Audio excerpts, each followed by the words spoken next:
Somaliland is a tiny, self-proclaimed state that has split off from Somalia in the Horn of Africa. And a peaceful run-in to presidential elections, just one example of what sets it apart from its neighbor. Why has Somaliland succeeded in creating effective governance and a viable economy, while Somalia tops the list of failed states in the world with rampant lawlessness and piracy? This is Inside Story.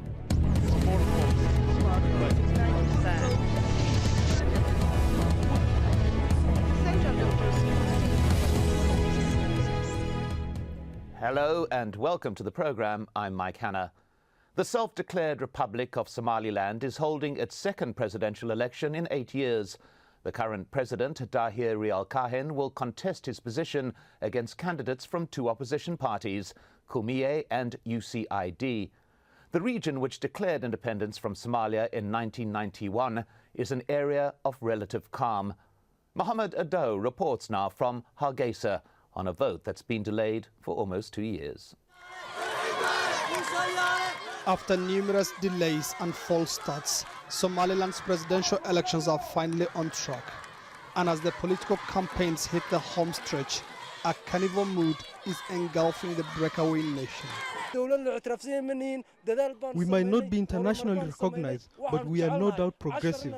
We want our elections to be an example of peace and democracy to the entire Africa. Political parties have been forced to obey a strict code of conduct.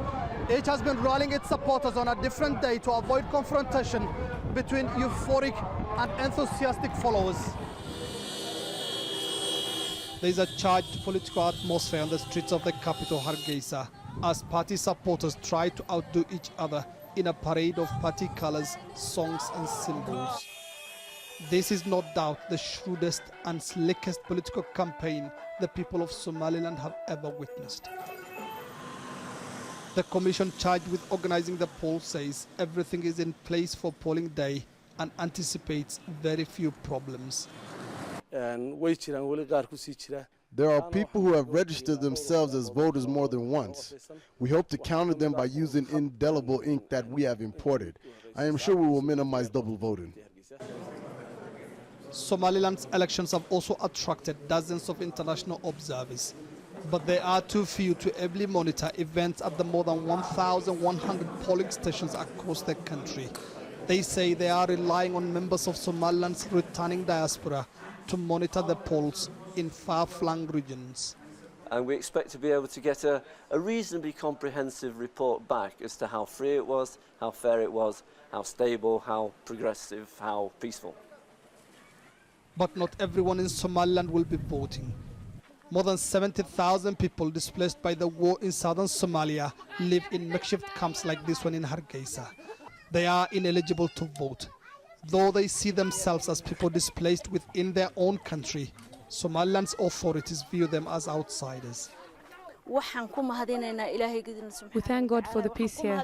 We would have perished if Northwest Somalia was not peaceful, but we would also have appreciated if we had the right to vote. And as Somaliland's legal voters dance away towards voting day, everything else here has been put on the back burner, at least for now. Mohamed for Inside Story, Hargeisa, Somaliland. Joining us now to discuss this issue are our guests. In Hargeisa, the capital of Somaliland, Mohamed Abdullahi Omar, an analyst and a commentator on political issues on the Horn of Africa. In Minneapolis, Minnesota, Abdullahi, he's a professor of geography and global studies at the University of Minnesota. And in Doha, Qatar, Afflicted, he's a professor of international politics at Qatar University and the author of Understanding the Somali Conflagration. Welcome all. Let's begin in Hargeisa. Mohamed Abdullahi Omar, to what extent is this election seen as a signal to the international community that it's time the region is recognized as a state? Thank you very much for having me on your program. This is going to be the second democratic presidential election in Somaliland since Somaliland has regained its independence in 1991. And this time around, the international community are very much in support of having a free and fair elections in Somaliland.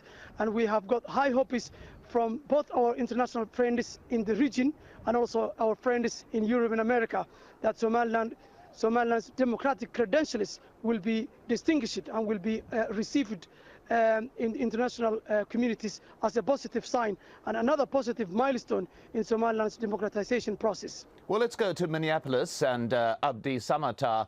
That question about should this be seen as an indication that Somaliland is ready for international recognition? I think it's very important to point out first that Somali Republic and the old country had a number of quite important democratic elections way ahead of the African waves. So it's not the first time a Somali region in the country had democratic elections. That's the first thing to set the record straight. 1960, 1964, 1967, 1969 were 4 consecutive. And the next kind of elections that changed governments in Africa will take place 25 years later in Zambia under Kenneth Kaunda when he was deposed. So that's to record this straight. The second thing to note is that in the so-called Somaliland Republic, which is the northern region of Somalia, from which I originate, there has been very little open debate and democratic debate about the future of that country.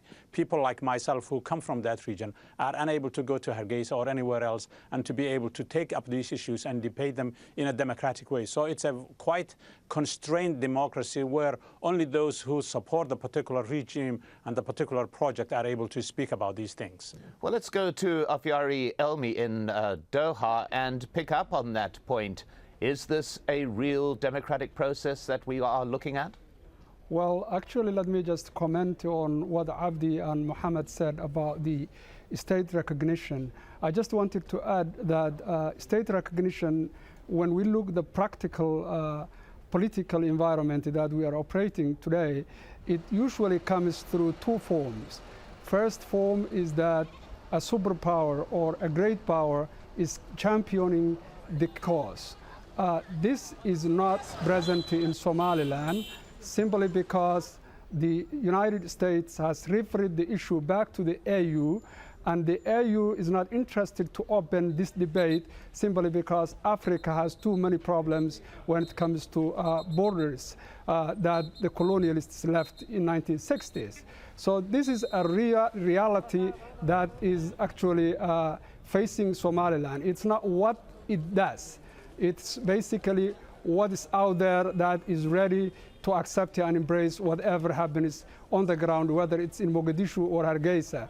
The second point here is that Somalia, which is not in actually a good shape, that it can either enter to a contract or end, nothing can happen without the support of regime in Mogadishu. And nobody in Mogadishu, whether it's the current transitional government or another one, would facilitate recognition of Somaliland. So here, I guess, what we see is that as much as a good achievement as Somaliland presents, even though it's a partial, as Abdi Samata points out, I think it will be very difficult for Somaliland to attain the recognition that it has been seeking for. And perhaps this is the time that we should look back and refocus the whole I think issue and say that perhaps the efforts of attaining recognition in Somaliland failed, and the efforts to establish central authority in Mogadishu failed. Why don't we just entertain a new idea and perhaps try to establish a Somali state from Hargeisa? Well, let's pick up on that point a little bit later. Let's just go to Hargeisa and Mohamed Abdullahi Omar. You had something you wanted to say? Yes, please. Can I just make a comment here? The independence of Somaliland is based on a referendum held in Somaliland. The majority of the people in Somaliland has opted to regain their independence from Somalia after the Somali state has collapsed in 1991. So the statehood is based on the wishes and the aspirations of the people of Somaliland. That's the legal basis for which Somaliland builds on its independence. In terms of the recognition, we have had a delegation from the African Union in 2005 that has sent a mission to a fact-finding mission to Somaliland. And what they said was that the report they produced has highlighted that the issue of Somaliland's recognition is actually unique. It is not a region seceding from an African state. It has got a historical uniqueness. Somaliland has been an independent nation when it won its independence in 1960, and it has voluntarily joined with Somaliland. In fact, the Act of Union between Somalia and Somaliland has never been ratified or has never been signed by both states. So the issue about the recognition is not anymore any legal issue. It is actual about the political. Whether the African states or the European states want to recognize Somaliland, it doesn't depend on whether Somalia wants it to happen or whether it is legal or not. It is actually a political choices which can be made by any independent state. Well, let's get Abdi Samatar's response to that particular point in Minneapolis. Well, there are two issues here. One, it's not quite true that the Act of Union was not signed. The Act of Union was signed and then voted on by the Somali Parliament, which was democratically elected by the Somali people from across the whole country after independence of the two territories. The second thing to note is that the democratic people of northern region of Somalia and the democratic people of southern Somalia, without fear and intimidation, were able to go to the polls in 1961 to vote for a constitution which specified the nature of the union. And for that to be sort of nullified now, then the two people must be able to come back together. I think Dr. Elmi's point is quite valid here, and that is, if the people of the North want to take a lead in the administration of the whole country, they have every opportunity to do so.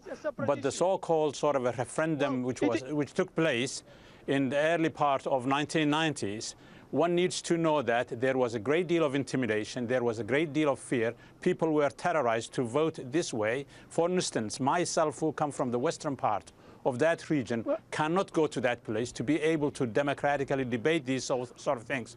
So it's a fabricated, coerced independence process. Let's hear from the legal Hargeisa. bind of the Constitution of 1961. Well, can I just chip in here? If Mr. Samatar has imposed a self-exile for himself, that's a choice he makes. I don't think he has been Somaliland for 2 decades or more than 3 decades, but that's a choice he made. That's not the point we're discussing here. The point we're discussing here is the legality of Somaliland's independence, which is based on the wishes and the aspirations of the people in this country. In 2001, we have had a referendum which has been witnessed by members of the international community, and it has been declared by a free and a fair referendum. The outcome of that referendum was the majority of the people in this country have opted for independence, and that's where the decision lies. If that decision to be reviewed, it is up to the people of Somaliland, not people in Minneapolis or people in Mogadishu. The second point here is there is a political plurality in our country. We have got 3 political parties. Obviously, there are people who want to have a union again with Somalia. That's a debate that we tolerate in this country. And if Mr. Samatar wants to join the debate, he needs to come and discuss with us here in Hargeisa. But do not make propaganda which is based on theoretical framework, which doesn't based on the realities on the ground. Well, let's just pause at this point and take a look at the context. Let's take a quick look at the country itself. As we mentioned before, Somaliland broke away from Somalia in 1991. While it is not internationally recognized, it has a working political system, its own armed forces and currency. Its constitution provides for government by a power-sharing coalition of Somaliland's main clans, and hence, to a great extent, it has managed to avoid much of the political division and violence that plague Somalia. And as an independent entity, its economy is far more viable than its neighbors. Well, let's go to Afyari Elmi in Doha and pick up on the point that's been one of much debate between the other 2 people on the show, and that is the legality of Somaliland's claim to international recognition and statehood status. Well, actually, I think what Abd Samatar is saying here is correct, that at least whether we use the legalistic argument that the Act of Union or the referendum that Mohamed Omar is talking about, that is not going to take the issue further. This argument has been used for some time by Somaliland, at least for the past 20 years, and it has not taken them anywhere. What we need is just to revise the whole issue of Somalia and see what we can do different. And perhaps this is an opportunity that if this election ends in a fair and free and in a peaceful manner, and whichever part that gets the mandate, I think this is the time that they should entertain a different venue of resolving the whole issue of Somalia and the peacelessness that and statelessness that is actually perpetuating there. I think this is what we should be focusing on. It doesn't matter whether, I mean, there are 1,001 reasons why Somaliland should succeed or not, because the international community has given a red sign that it's not willing to accept in any way, form, or shape. At least that is the message that we have received and have been repeatedly receiving it. Well, let's go to Abdi Samatar in Minneapolis and look at this point of the difference between Somalia and Somaliland. Is there any root reason why Somaliland has prospered to a degree economically, to a degree politically, while Somalia has not? Well, there are two reasons. One, first of all, the local populations, regardless of the elite that wants to sort of hijack the Somali project, have been quite careful to make sure that peace prevails here. But the reason why Mogadishu is not able to settle down peacefully is because, one, there is greater deal of international involvement. Ethiopia is deeply involved in making sure that the warlords run that place and that they have a government that's sort of a supplicant to the government of Ethiopia. That's the first thing. The Ethiopian government also wants to make sure that if the folks in the so-called Somaliland Republic make any noise about Somalia, they can subvert that project. The Ethiopian troops are able to move in and out of Somaliland at their will. Finally, I think it's very important to demystify the so-called flourishing economy. If you were to go to Mogadishu, when the Union of the Islamic Courts were dominant in that place in 2006, vast number of Somalis from the north were willing to come to Mogadishu. And so I think Afira's point is quite valid here, and that's to say that the folks in the north have an opportunity. If the claim is that the south has sort of robbed them in the 1960s, which is not actually accurate statistically speaking, they have an opportunity to say, stop the mess that has been happening in the last 20 years. Hargeisa is the capital of the country called Somalia, and the whole population in the whole country will come to rally behind that. Finally, I think it's also important to note that there are other regions of the country, Somalia, that have been quite peaceful. The northeast have been peaceful. And the last point I would like to make is that the so-called referendum, the people of the northeast of the so-called Somali Republic were not able to vote. Secondly, people in many parts in the north itself have been coerced to vote or did not vote. So if one wants to manufacture history and then vindicate the claims that politicians are making on the basis of that false history, then one is entitled to that. And finally, I did not impose myself to be an exile. I've been forced out of that country, and he has just pointed out, the gentleman from Hargeisa said that people who don't want this country. This is my country as well. Well, let's hear from Mohamed Abdullahi Omar in Hargeisa. And democratically in Hargeisa. Please. Well, the people in Somaliland are very pleased with the democratization process and the peace and stability they have. Somaliland has had, for the last 19 years, we have had a peaceful transfer of power from one administration to another administration. We are now facing the second democratic elections. That shows that the Somaliland's democratic system is mature, based on discussions, based on democratic values, and that reflects the wishes and aspirations of the people in Somaliland. The issue about the contact with the international community, we have been receiving a lot of international support. The democratic system and the elections have been funded by the international community. Somaliland has got a diplomatic relationships with the neighboring countries, including Ethiopia. We have a long border with Ethiopia where we have got the responsibility to secure from both sides. We have got a relationship with the USA, with the United States of America, and with the European Union. We have got other talks going on with African states. The issue of the recognition is a political. It is not a legal. I'm surprised that people like Senator and other guests are still talking about that the Somaliland's independence and recognition will depend on the results from Mogadishu. Well, let me take up on that issue that you make there. Let's hear from Afyari Elmi here in Doha. Well, let me first of all say that I am one of the people, one of the Somalis that are proud of the achievements that the people in the north made. In Somaliland, actually, there is a peace, there is a development in the area of governance, and this is something that we all Somalis are proud of, regardless of the political persuasions that we have. So that is beside the point. Here is actually the issues that we all share, that we are debating, and I hope that Mohamed understands it that way. We're not denying the achievements that Somaliland has made. That is clear. What I want just to add here is that where do we go from here? Is this sufficient just to stay and seek a recognition that is not coming, even if it's a political or not?